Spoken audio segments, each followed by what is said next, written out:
Over the last 5 years, Night of the Vampiredroid was a popular Fandroid fanfic series that I have ever produced.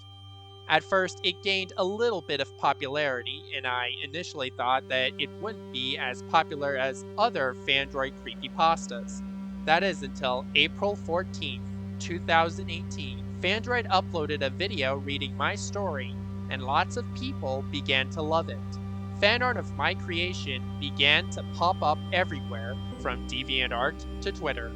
Despite it, the story spawned at least 5 sequels than anyone could ever imagine. Spin-offs of the series were also created as its popularity goes on.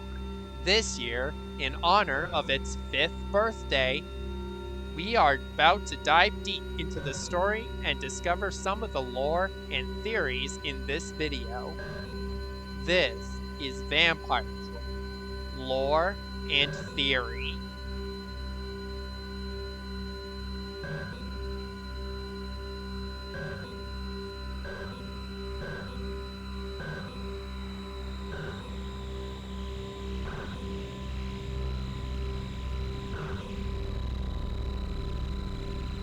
Some of the theories mentioned in this video do not mean that they are 100% confirmed. The lore behind the series, including the spin-offs, may be canon or not canon. You may choose to believe in the lore or not.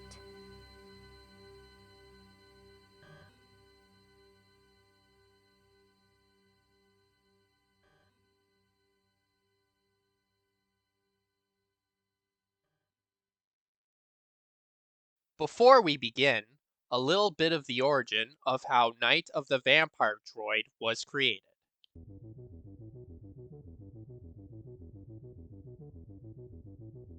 It all began when I watched an episode of Are You Afraid of the Dark called Tale of the Night Shift. This story involves a hospital volunteer named Amanda who discovers that a vampire is lurking around in the halls. After watching the episode, a thought popped into my head. I wondered, what if Fandroid was a vampire lurking around in the facility to feed off the employees and volunteers in ad hoc? There hasn't been one of the Fandroid creepypastas depicting Fandroid as a vampire. That's when I created the Fandroid Vampire TF comic on DeviantArt, which led to the spawn of my own Fandroid OC, Vampiredroid. I then gave him his own series called Night of the Vampiredroid. The story was about a group of high school students who are volunteering to work at ad hoc to save money for college. They get invited to work the night shift when they encounter the vampire version of Fandroid. They describe them to have blue wings, red snake-like pupils, and fangs sticking out of his mouth. Eventually, all the school students became vampires as the night progresses. In the second part of the story, we are taken outside of the ad hoc facility where Vampiredroid is now looking for more victims in their neighborhood. Damien, a friend of Roger, hears about the vampire attack possibly going on around his town. His friends, including Damien, were worried about their friend, Roger, but find that he is now a vampire, along with his other friends, Drake, Caroline, Reese, and Simon. They eventually became the next victims and turned into vampires. The third story tells the story of Ashley, her sister, Lucy, and her friends. They went to the mall to see that the previous vampires from the 2 stories were watching their every move. When they were heading home for the night, Vampiredroid and the other vampires chase them down, until they eventually make them their next victims. The fourth story introduces us to Jennifer, who moves into the neighborhood where Vampiredroid is. There was only one time in the story when Vampiredroid does live in a fortress built with stone bricks. It's a little bit of a reference to a movie I watched back in 2019, Scary Stories to Tell in the Dark. Although Ashley and her friends became vampires, we do hear that at least one person hasn't turned into a vampire. Kendall, Ashley's brother, survived Vampiredroid. He left before we got him.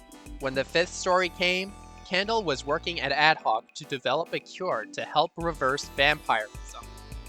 Meanwhile, in another town, there was a party in the middle of the park.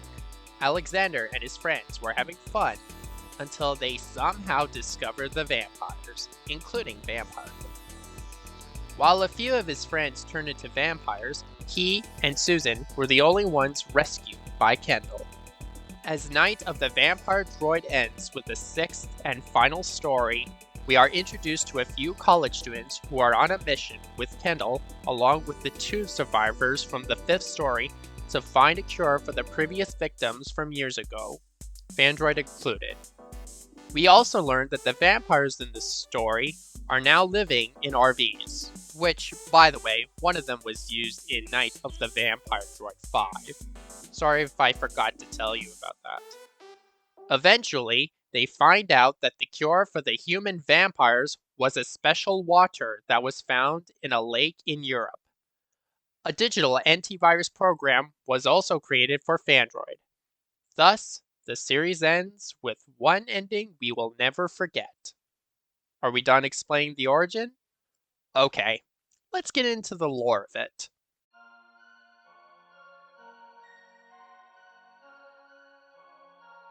How did Vampiredroid turn into a vampire? Many people have not yet known about it until now. According to the sixth story of Night of the Vampiredroid, Vampiredroid was doing a world tour concert back in 2018. One of the ad hoc scientists was with him. As the world tour came to a close, he performed his final concert in Brazil before deciding to check out one of the caves. They both booked a tour so they could do some research. Upon doing so, Vampiredroid was somehow bitten by a vampire bat, which got him sick. But is it possible for Vampiredroid to get sick? That's not possible since robots are made from metal and computer parts. Vampiredroid came back to the facility and stayed in bed after the scientists found out about what happened. After Vampiredroid's initial transformation into Vampiredroid, he suddenly has a thirst for blood, just like every vampire from every movie, TV show, comic book, novel, or cartoon. Eventually, one of the scientists who went on tour with him came in to bring a copy of Undertale for the PS4 as a get-well gift. That's when Vampiredroid found his first victim. But it didn't stop there. If you remembered reading Night of the Vampiredroid 4, you might notice a mention of some newspaper articles that Jennifer and her friends read at their local library. In the first article, a local hospital reported that one patient vanished without any clue or evidence, and empty blood storage bags in the closet. It was the first time the vampires were sighted.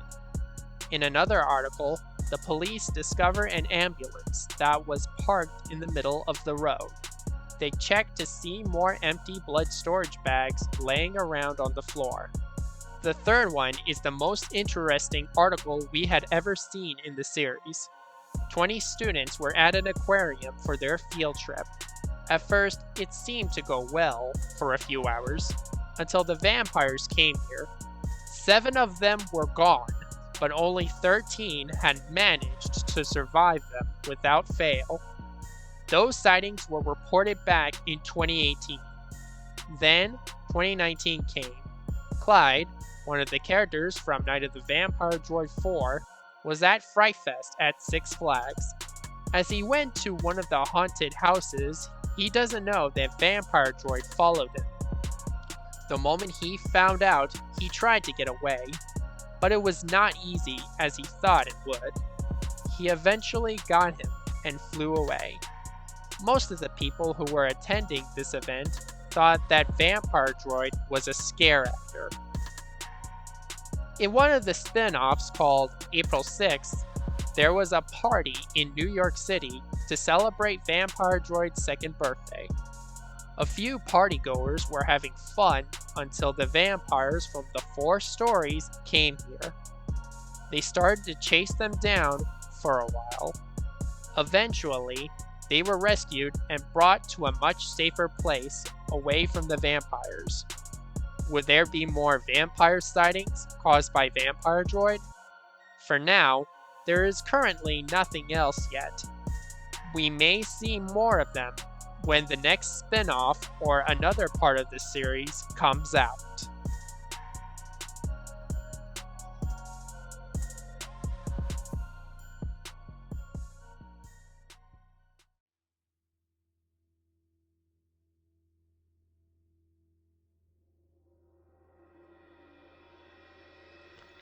This brings us to the theories that some people may or may not have regarding the entire series. I'm about to go through many of them one by one. Just a little heads up that some theories are either confirmed or not confirmed. I will go through the entire series and try to come up with them. Thank you. Some of you are wondering how Vampiredroid gets his victims with his fangs since Fandroid mostly has a screen on his face. One thing I could guess is that there could be a mechanism to make this possible. When Fandroid changed into Vampiredroid, his screen was able to open and expand upon opening his mouth. There could also be some tubes inside of him that might give him the ability to drink his beverage. In the previous 3 stories, we've never seen Vampiredroid fly anywhere. That is until the 4th one, where he does fly. But how does he do it? He basically glides through the sky with his blue wings. But if he can go faster, then it would be faster than an aircraft or a fighter jet. That would explain the story about how Vampiredroid got from the ad hoc research facility to a Six Flags theme park in California. It could be that there might be some hidden jet engines located somewhere, possibly behind his wings. Or it could be that flapping his wings could increase the speed or the altitude. Whichever theory it is about him flying, one of them could seem possible. What about the people in the series assuming Vampiredroid that it's a costume? We've all seen vampire costumes in whatever store we find them in. You name it, Spirit Halloween, Party City, Walmart, Target, every store you could imagine. But that's not the case for Vampiredroid. It's meant to trick you into thinking that it's just a costume to make it look like the real deal.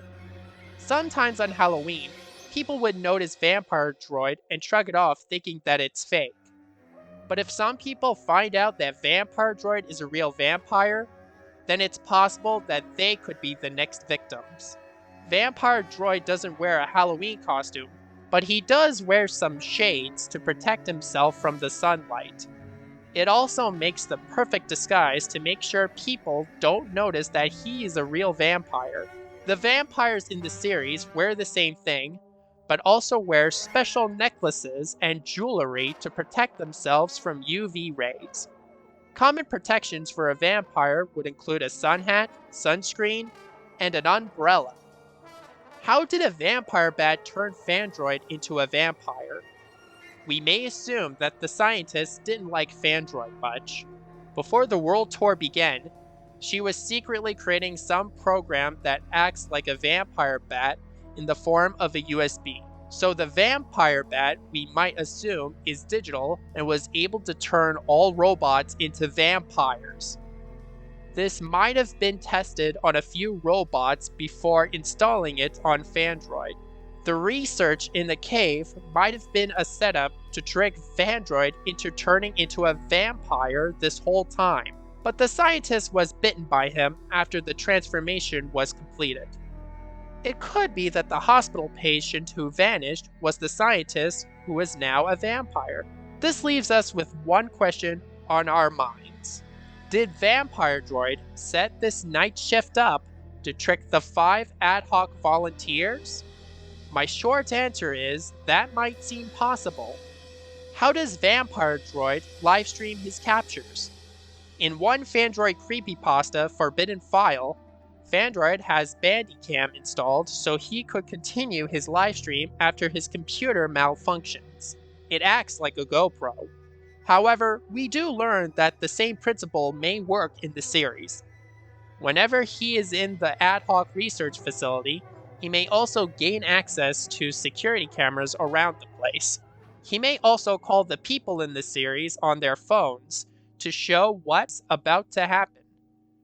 The messages he sends? His programming may also be equipped with a texting feature as well as a meme generator. We're not sure how he got them, but there could be a special app store that sells that. This leads us to one more theory people have, and it's one of the biggest ones ever. It involves another version of Vampiredroid. I am talking about Vampiredroid X. How was Vampiredroid X created after Vampiredroid was turned back into Fandroid? I believe that the same scientist I mentioned before in this video created him. After she heard the news about Fandroid being cured of his vampirism, she took about a year to find some parts and supplies from Ad Hoc to create the upgrade. In fact, the scientist may have been watching Vampiredroid for 4 years and is impressed by his actions. She may be Vampiredroid's #1 fan. After Vampiredroid X was created, he escaped the facility to go live in a cabin in the woods so he could wait until his birthday party back in 2022, leading to the events of last year's Vampiredroid spin-off story. Don't worry, the classic Vampiredroid is still around. He isn't being replaced or anything like that.